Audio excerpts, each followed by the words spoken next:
economía y la salud económica del país.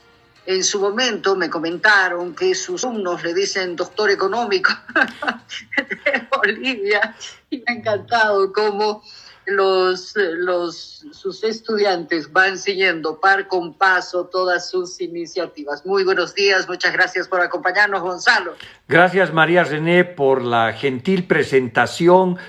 Además de todos los piropos que me has lanzado, debo decir también que soy tiktokero ahora, ¿no es cierto? Y claro, y Nostradamus, porque he predecido varias cosas que se han cumplido. Y bueno, ahora en estos días voy a abrir también un consultorio para amarres amorosos, para encontrar gas, en fin, para resolver problemas de divorcio y otros temas aliados a eso. Tengo la técnica de las 7 fumadas poderosas para resolver absolutamente todo. Y además una alianza estratégica con Mr. Keynes, ¿verdad? Por supuesto, que está por aquí atrás queriendo saltar y a ver si... Bueno, siempre me está asesorando, ¿no? Sin él no podría hablar si es que no tengo el asesoramiento inteligente de mi gato, Sir Lord Keynes. Muy bien, no es cualquier gato, es un gato que está ahí pendiente y muy sigiloso. Así es. En todo lo que es el análisis de la coyuntura económica. Pero a ver, lo estamos tomando con buen humor, pero las cosas están serias, las cosas son importantes. Hemos escuchado al ministro de Economía en una entrevista que logró nuestro colega Roberto Mendoza, muy de pasada, pero importantes los criterios, donde el ministro dice, este es el año de la economía macrofinanciera. Nos hemos concentrado en estabilizar la economía después de la pandemia, después de Yanine, etcétera, etcétera, etcétera. ¿Cierto o no cierto? ¿Por qué? Bueno, mira, yo creo que evidentemente es el año donde se están revelando problemas que veníamos arrastrando hace mucho tiempo. El presidente Arce hace algunos días atrás se ha sincerado con el país y nos ha dicho que la economía está tocando fondo porque el gas, sobre todo, está terminando. Yo le veo un susto enorme cuando lo escuché porque dije que me dio la impresión que a mí me había reencarnado en el presidente, ¿no? O que una inteligencia artificial le había puesto mis palabras en la boca, pero estaba mostrando simplemente un hecho que viene ya de hace muchos años. Desde el 2014 la economía boliviana viene desacelerándose y desde el 2014 no se hacen inversiones sustantivas en todo lo que significa la exploración de gas, que es central para el modelo económico. Entonces, el asunto de pensar que el problema solo fue la pandemia o el mal gobierno de Áñez es simplemente propaganda, ¿no? Hay que entender los problemas estructurales que estamos viviendo y este es el desgaste del modelo primario exportador. Mira, hace muchos años el presidente Arce con varias autoridades del área económica presentan un cuadro donde presentan el modelo económico vigente. Y el cuadro es muy sencillo. De un lado tú tienes el sector hidrocarburos, electricidad, minería, que es el generador del excedente. Al centro está el Estado regulador, productor, redistribuidor, un Estado como con 10 funciones. Y ese Estado agarra el excedente, sobre todo de hidrocarburos, hace política social, da subsidios, hace política económica con ese excedente, política industrial, sectorial. Y por lo tanto, esa era la magia del modelo. En algún momento, ¿no es cierto?, los Chuquiago Boys aspiraban al Premio Nobel de Economía por esta idea, según ellos, única. Entonces, ¿qué es lo que ha pasado? No han explorado petróleo y gas. Es decir, hasta el año 2014 gastaron más de 3.000 millones de dólares y no encontraron gas. Y por lo tanto, por alguna razón que la historia solamente va a conocer, dejaron de explorar, o sea, estrangularon a la gallina de los huevos de oro que es YPFB, que es la que daba el excedente económico para el funcionamiento de la política social, de la política económica, de la inversión pública, para la plata para las gobernaciones, municipios, universidades. Entonces, secaron el pozo. ¿Cómo es posible, ¿no es cierto?, que siendo el centro eso de tu tema económico, tú no hagas exploración y producción? Y nuestras predicciones no es porque nosotros seamos unos genios, simplemente veíamos que se perforaba un pozo por año, ¿no es cierto?, cuando el estado de Alberta en Canadá hace 10 por mes. Entonces, claramente estabas en una mala política energética y ahora estás viendo los frutos de eso. El crecimiento este primer trimestre es de 2.2%, cuando el gobierno dijo 4.8%. Y lo que está pasando, este es un desgaste, María René, desde el año 2014, cuando crecimos al 5.4%, después 4%, el 2019 ya el modelo se estaba agotando y crecimos solo al 2%. Vino la pandemia, el gobierno de Áñez, la crisis política, la crisis económica y nos fuimos a -9%, rebotamos artificialmente 6.1%, pero el año pasado ya el crecimiento fue 3% y ahora va a ser 2%. Esa es la nueva normalidad, ¿no es cierto?, de agotamiento del modelo económico, que implica que ya no hay dólares, que ya no hay gas, que ya no hay agua, ¿no es cierto? Esos son los estertores de un modelo, pues, que el propio gobierno, por talento propio, decidió estrangular la fuente del excedente, que era hidrocarburos. A ver, nadie en el universo va a agarrar y se va a disparar en el pie. O sea, no tiene sentido dispararse en el pie, ¿no? Va a padecer dolores, etcétera, etcétera. Bueno, entonces, nadie en el universo, es decir, mucho. Pregunta, ¿por qué no se invirtió? Porque no se tenían recursos, porque la ley no permite alianzas o la ley no es atractiva para inversiones extranjeras o no se dieron las condiciones en el contexto internacional. O sea, ¿por qué no se invirtió? ¿Por qué el equipo de Juan Evo Morales Ayma no invirtió? ¿Por qué no se puso más énfasis en lo que le daba la plata? El dinero. Sí, realmente no sé, porque como tú dices, muy pocas personas se disparan al pie, ¿no es cierto?, salvo que tengas alguna distorsión psiquiátrica muy grave, ¿no ve? Pero es incomprensible que no hayan invertido, porque dinero había en un primer momento, hasta el 2014, 2015, y realmente invirtieron, pero no encontraron gas, o sea, lo hicieron mal. Después, por supuesto, escaseó el dinero, y probablemente la razón por la que no invirtieron es que no tenían los recursos, ¿no? De hecho, pues ahí comienza el déficit público, ahí comienza a agotarse el sector, pero podían haber buscado alianzas estratégicas, podían haber buscado recursos de otro lado. Era pues prioritario, de vida o muerte, encontrar el gas, si es que lo que estaba haciendo vivir, si era lo más importante. Entonces, también fue un grave error de política económica. No te olvides que en la época el jefe del gabinete económico era ahora el actual presidente Arce, era el dueño del modelo, era el que decía cómo iba a ir la economía. Entonces, ahora el presidente Arce desmiente al ministro Arce, porque ellos tenían que haber hecho, y le echan la culpa al ministro de Hidrocarburos, que además les mintió a las guaguitas de pecho y les dijo que había un mar de gas bajo del país, y lo cual no era cierto. En fin, ¿no es cierto? Ahí muestra claramente que hubo un serio problema. Minuto. Sí. ¿Hay un mar de gas? No hay un mar de gas. Bueno, no hay un mar de gas, pues, pero así lo dijeron, ¿te acuerdas? ¿No es cierto? Una gran propaganda sobre el asunto.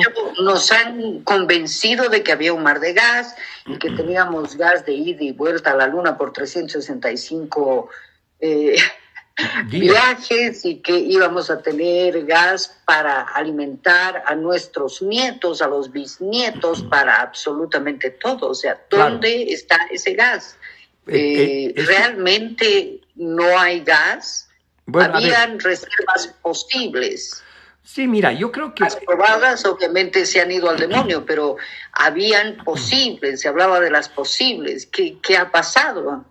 Mira, yo desde que era estudiante de economía, hizo mi tesis sobre Brasil y Argentina y Bolivia sobre el gas, comencé a conocer geólogos, a grandes ingenieros petroleros, y siempre hay como una leyenda entre los geólogos que en Bolivia hay el Huamampampa, que sería realmente un mar de gas. Pero por supuesto que eso es una hipótesis geológica. Ahora, que en Bolivia hay gas, no hay la menor duda, ¿no es cierto? Que todavía tenemos muchos campos para explorar. No sé si hay un mar de gas, nadie puede saber eso. Pero que tenemos gas, no hay la menor duda. Y mercados también hay. El gas se ha convertido en la energía de transición entre lo que es la energía no renovable y la renovable. Entonces, hay mercados para el gas por un buen tiempo todavía. Y probablemente en Bolivia también tenemos gas, pero no se ha explorado lo suficiente, y probablemente porque no había plata o porque han tomado decisiones equivocadas. La política energética ha sido más propaganda, no se comandó y no se cuidó a la gallina de los huevos de oro. Eso es lo más increíble que ha pasado, ¿no? Y ahora decir, bueno, no sé, los del pasado tienen la culpa, pero son ellos mismos. Entonces, y por supuesto que también podrían haber hecho modificaciones a la ley de hidrocarburos para tener inversión extranjera directa, para explorar. Había que hacer todo lo posible para no quitarle el oxígeno económico al modelo. Si de eso vivías, ahí entraban 5.489 millones de dólares en el año 2014-2015. Eso bajó en la actualidad, el año pasado, a 2.289. O sea, los Chicago Boys, ¿no es cierto?, haciendo de David Copperfield, han hecho desaparecer 3.200 millones de dólares que venía de la renta del gas, impuesto directo a los hidrocarburos, regalías, impuesto nacional, todo, ¿no es cierto? Y eso ha ido agotando. Ahí está el origen de la falta de dólares, del desaceleración de la economía boliviana, que este año va a estar en 2.2. Ese es el origen, no es nada muy complejo, sofisticado. Entonces, lamentablemente, pues, por un talento realmente incomprensible de darse un disparo en el pie, no exploraron, y ahora estamos en la situación que estamos. Y recién ahora, decimos, una vez que las vacas se salieron del corral, cerramos el corral y ahora sí vamos a invertir, ¿no es cierto? Y hay 42 proyectos, pero no te digo... ¿Hay espalda para invertir o se va a hacer urgente esa modificación de normativa? Porque la Asamblea está ahora a su suerte, ¿verdad? Cada quien dice lo que quiere. Entonces, el tema es, ¿la normativa permitirá la captación de inversiones para el sector hidrocarburífero? ¿Y el PPB tiene la espalda para seguir haciendo inversiones por su cuenta? No, pues el Estado boliviano está raspando la olla en los últimos años, no tiene plata, tiene déficit público hace 10 años. La inversión pública, que era de 4.000, 5.000 millones de dólares al año, ejecutadas, ha bajado a la mitad, 2.000. Se han cortado recursos para los municipios, para las prefecturas, para las universidades, para las gobernaciones. Es decir, el Estado ya no tiene plata, pues como antes, que llovía plata. Era la Bolivia saudita, ¿no es cierto? El centro de distribución de gas en América Latina. Y ahora... no lo tienes. Entonces el Estado, a pesar que ofrece 42 proyectos, no sé dónde va a sacar esa plata, porque ya no la tenemos.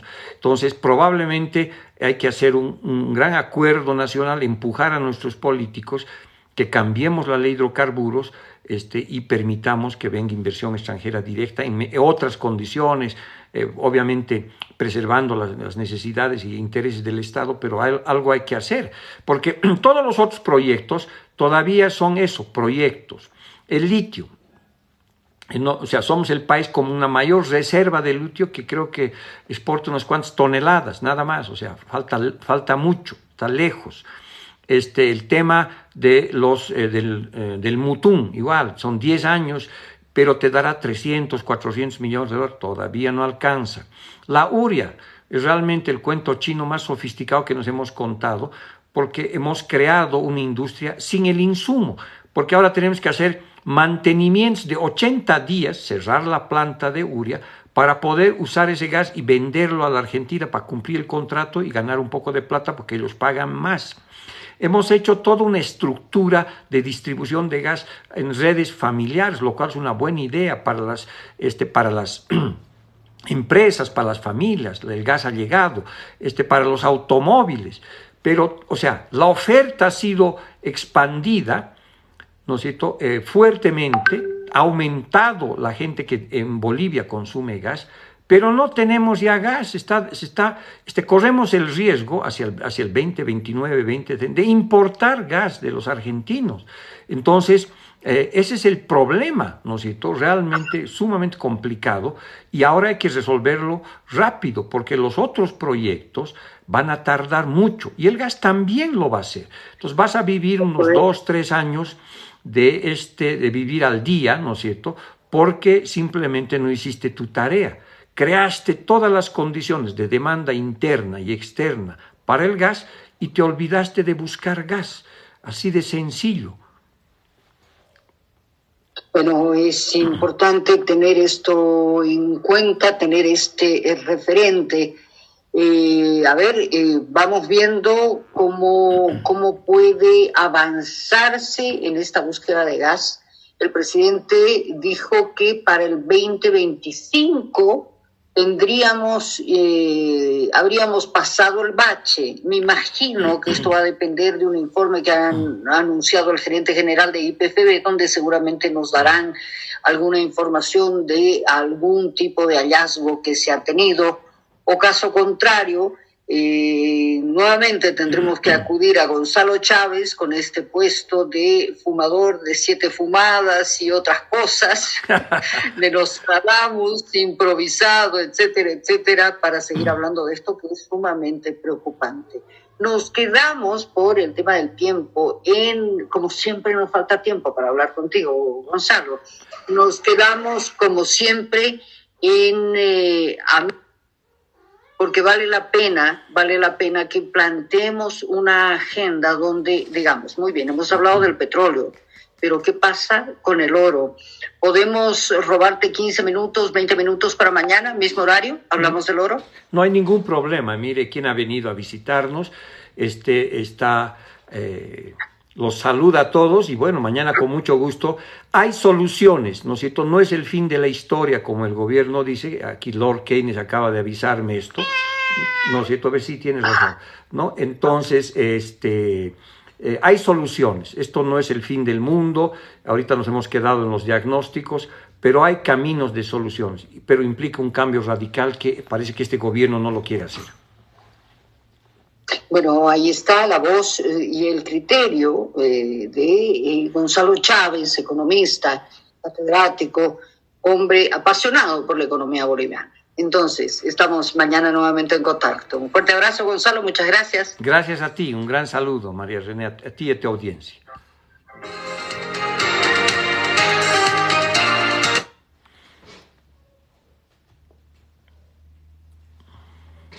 Bueno, muchas gracias a los amigos, y han aparecido los Wannabe Milei. Esta es una primera clase de introducción al keynesianismo. Entonces salen y dicen los keynesianos como si fueran unos leprosos, ¿no es cierto? Y tendrían la culpa de absolutamente todo. Esta visión tan primitiva, tan poco sofisticada, preocupa porque raya en el fanatismo, ¿no?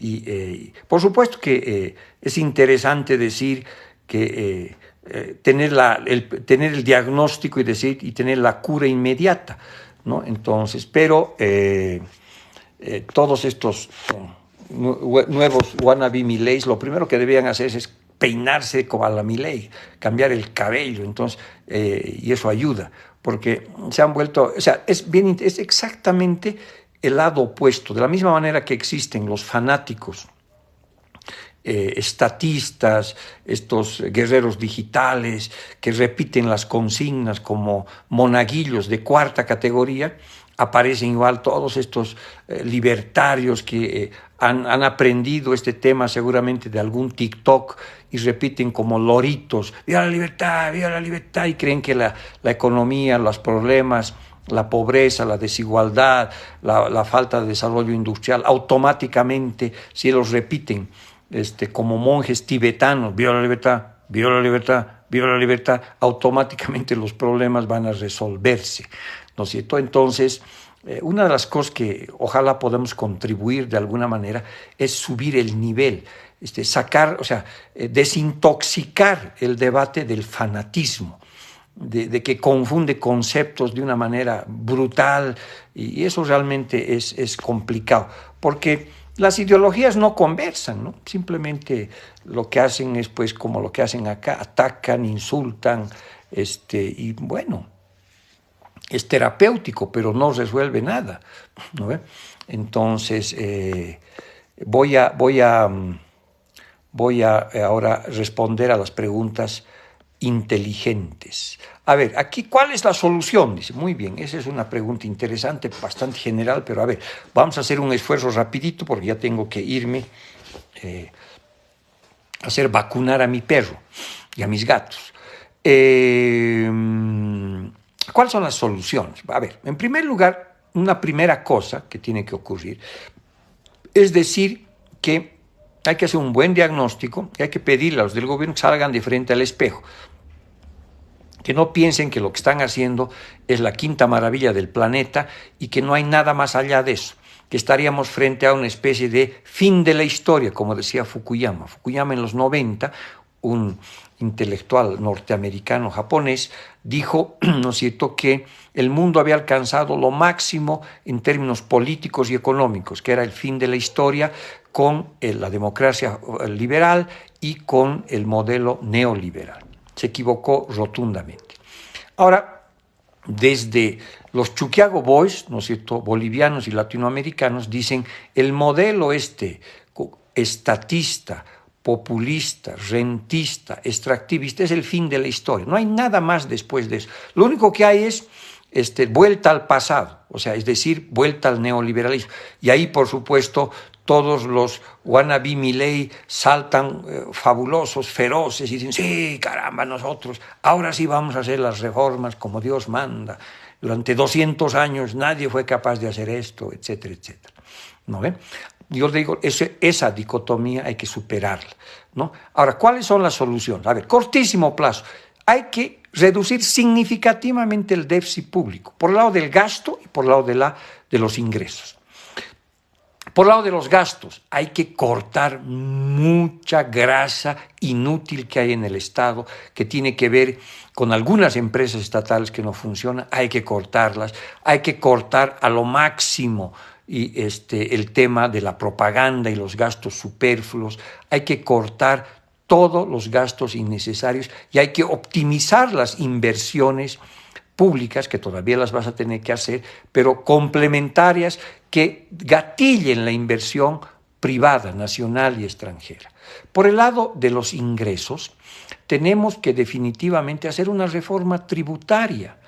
O sea, los nuevos ricos de este país, que se han generado en estos 20 años de masismo, son los cocaleros, los gremiales grandes, los comerciantes gigantes y los cooperativistas mineros, especialmente. Entre todos manejan como 20,000 millones de dólares y no pagan impuestos. Entonces, lo que hay que hacer es una reforma tributaria para que estos nuevos ricos también pagan impuestos, y a los emprendedores, a los chicos, a las clases medias que han sostenido este país por 200 años, hay que bajarles un poco los impuestos.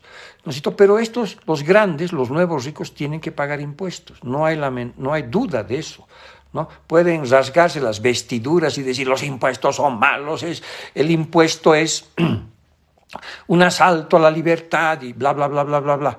Pero no hay Estado en el planeta Tierra que no funcione con impuestos. Ahora tienen que ser racionales, tienen que ser justos con los que ganan más, por ejemplo. Entonces, todo eso hace parte de una reforma tributaria, compleja de implementarla, pero absolutamente necesaria, ¿no? Entonces, por el lado de los ingresos hay que trabajar en esa dirección. Ya en el mediano y largo plazo, yo creo que hay 4 oportunidades en las cuales tenemos que generar condiciones para que el sector privado, el emprendedurismo privado florezca, y el Estado tiene que ayudar a que eso funcione, no tiene que desaparecer, porque no funciona así, lamentablemente. A mí me encantaría, ¿no es cierto?, pero las políticas industriales de diversificación productiva que se conocen en el mundo han tenido impulsos parciales, pero importantes del Estado, ¿no es cierto? Y ahí tenemos que encontrar, pues, pero el que maneja los recursos y el que maneja, el que impulsa es el sector privado, con un Estado más chico, más eficiente que se debería lograr. Después tenemos, a ver, ¿cuáles son las 4 oportunidades? Primero, la nueva minería, incluyendo plata, estaño, litio, ¿no es cierto?, que debe conectarse a la cuarta revolución industrial y que debe conectarse a lo que es el tema de la descarbonización del mundo, a la transición. Tiene que ayudar a la transición y aprovechar esa transición para diversificarse productivamente, la transición de energía no renovable a renovable. Se va a necesitar mucha electricidad en el planeta y sobre todo electricidad generada por aire y por sol. Para el aire necesitan las hélices y millones de kilómetros de cables, ¿no es cierto? Para la energía solar necesitan los paneles solares. Los paneles solares usan plata, ¿no es cierto? Y las hélices usan mucho cobre y mucho estaño. Entonces, tenemos que ser capaces de entrar en esa revolución productiva que se va a dar a nivel mundial y nosotros incorporándonos, haciendo que la frontera extractivista de la plata, del estaño, del cobre y del litio sea la última frontera extractivista y la primera de la cuarta revolución industrial. Entonces, y ahí tenemos que entrar a las economías de la información, como es el caso de llevar nubes del Internet al altiplano boliviano para venderles electricidad, pero también al mismo tiempo venderles frío, venderles viento, venderles sol. Después viene la oportunidad de los alimentos, ¿no? Eso es con los chinos. Tenemos que venderles alimentos a partir de la agroindustria, pero que incorpore otros sectores medianos y pequeños para hacernos una potencia alimenticia para venderle a los chinos. Segundo camino. Tercer camino. Tenemos que apostar a la industria de la innovación y la creatividad, lo que se llama la economía naranja. El turismo, Huawei, es maravilloso. Si pudiéramos hacer 1/10 de lo que hace Perú con el turismo y cómo lo ha conectado a la gastronomía, tendríamos 1.000 millones de exportaciones relativamente rápido, en un par de años probablemente. Y junto al turismo, la gastronomía, pues vendamos nuestra historia, nuestra cultura, o sea, todo lo que se llama economía creativa, tercer elemento. Cuarto, los chinos y los gringos se están peleando, los gringos se están saliendo y los europeos también de China en sus inversiones. En los años 90 hubo el modelo económico que se llamó offshoring. Salieron de los países desarrollados y se fueron a instalar a China. Ahora se quieren ir de la China, ¿no es cierto? Y probablemente buena parte de esa inversión pueda venir a América Latina y ojalá pudiera venir a Bolivia, aunque sea en una escala pequeña. Ahora, todo eso implica un realismo en la política exterior. Hay que estar con Dios y con el diablo. Nuestra política exterior tiene que ser no manejada por la ideología, sino por los intereses nacionales. Los países no tienen amigos, tienen intereses. Entonces, si nos interesa hacer negocios con los chinos, hagamos. Si nos interesa hacer negocios con los europeos y americanos, hagamos. Si nos interesa hacer negocios con los brasileños, por supuesto que tenemos que hacerlo. Entonces, esos serían los 4 puntos que que yo diría.